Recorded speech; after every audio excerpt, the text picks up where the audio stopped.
Call 330-499-4988 or visit them on the web at crowngroupohio.com. Ohio license number 27133. This is your Drive Time Traffic Update on Canton's Morning News. And traffic and weather brought to you by Crown Heating and Cooling, family owned and operated, serving the residential and commercial heating and cooling needs since 1960.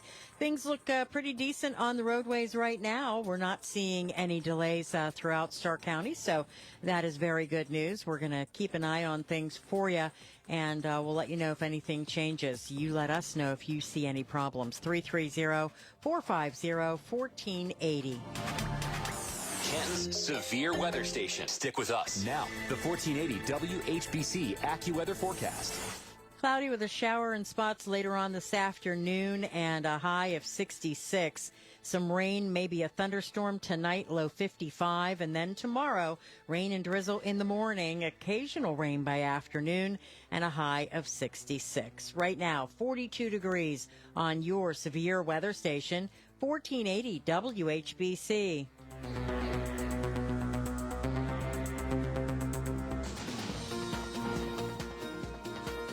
Before we came on the air, I said, you are a person everybody wants to hear from because you have all the important information. And he said, yes, good or bad, that's true. So we have with us this morning Nick Loukas, who is the City of Canton's traffic engineer. Good morning, sir. Good morning. So glad to have you back on. Yeah, thanks for having me. There's a lot of stuff going on when it comes to projects in Canton. Yes, that's start for with sure. Start with Cleveland Avenue and what's going to be happening coming up this year. Yeah, so it's a big year for Cleveland Avenue. So we started we're currently working on the concrete section near I-77 on Cleveland Avenue South. So fortunately, that's finishing up. Oh, that's good. Yeah, we have about a week or so left on the closure there. We completely replaced the concrete. So if you've been down there, the concrete was bad. If you head to Canton South at all or come from Canton South into town, so it was really nice to get that part done. So we're finishing that up soon. So that'll help a little there. The ramps were closed. There were some detours with the I-77 ramp. So we're almost through that. Cleveland will be open for a little while.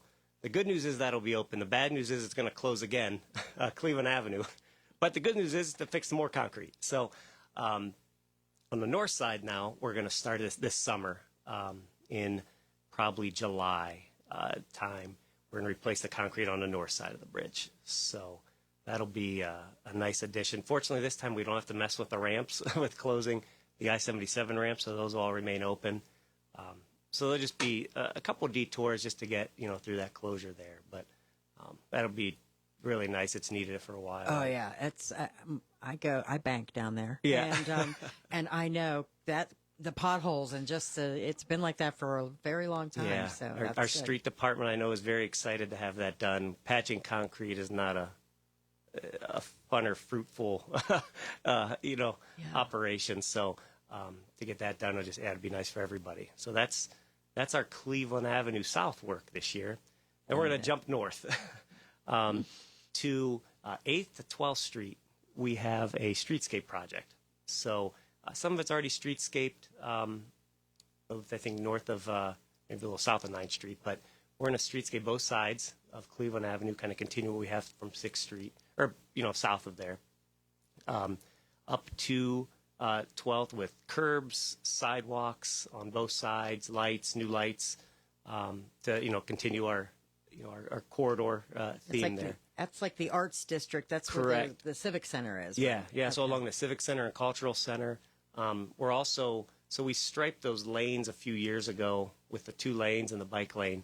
So this kind of makes that more permanent with the curbs in that area, and also adds a nice widened sidewalk for that whole stretch. So all along the Civic Center, Cultural Center, all the way up to 12th Street between 9th and 12th, we'll have a nice, wide sidewalk, multi-use trail that connects the bike lanes on 12th and 6th or 12th and 9th Street, and it should be really nice. It'll be nice for every day. It'll work for the parade. Should work well for the parade and look nice. Yeah. Is it going to be done for the parade or after the parade? We haven't determined yet. Most likely, we'll start it right after the parade to not have to try to squeeze it in. Last thing we want is a half-done project on the parade route. So yeah. That wouldn't be good. No. So, yeah, that'll be the next phase, and then that could even be a little before the next part of 12th Street is we're paving all of from 12th to 50th, so all of Cleveland Avenue. So that was last done around 2009, 2010. I know because I recycled the plans that I did back in 2009, so that's how long I've been around. But it's time to pave it again, so we're paving all of that. The time frame on that, that'll probably be broken up into a couple smaller projects, probably like north of 62. It can be done anytime. South of 62, we'll probably wait till after the parade. There's also some gas line work. If you've been through, the gas company's replacing a bunch of gas line in that area. So if you've seen the work, that's what's going on. And that's also another area that's needed, the potholes. And you always drive on the left side, not the right side. Right. And there's a couple. We tried some things around castings of that project 16 years ago that we learned from and won't do again. And we have new methods of, adjusting manholes and adjusting catch basins. So that should even last us a little longer with some of those potholes. And we expect about a 14-year life out of our major streets when we pave them with, the technique that we use, the same that ODOT uses on the urban paving project. And we're about at the 16-year mark, so it makes sense. When do we think they're going to wrap that up? How long will it take? I guess is a better question. It'll be done before fall. So it's probably end of September is what we're shooting for. So maybe that's fall, but before the leaves change at least. With we use a polymer asphalt that needs a little warmer temperatures to get that down. So we try to get that done in the summertime. I know some folks are curious about 11th Street Southeast. Yep. Give us an update on that as well. I told Jim that I would update everybody. Yeah. Yes. So the intersection's back open at 11th and Cherry. If you haven't been through, check it out. We got the nice brick intersection that matches our other intersections. Works really nice along 11th Street with the roundabout at Market Avenue. So that came out great. We're doing some work on the lights. It's still dark on the bridge, so we get the wiring done for the lights all the way up to 3rd Street. And to the south, there's still some work. We're going to do some curb work with narrowing the road a little bit and doing some work with the ramp. But it's open. So anything there is just going to be a lane closure. You'll be able to get through. So it's exciting to have that open again. Yeah, you're right. We can walk right down there. And Yep. It is. That's a great. The roundabout looks great there for sure. What did we want to mention about the speed tables? I know we hear from the mayor talking about them all the time. Yeah, so we're going to kick off this year's round of speed table installation here soon. Just got the contractor on board and PO's open, so we're going to be doing that soon. Also evaluating for future speed tables as we go.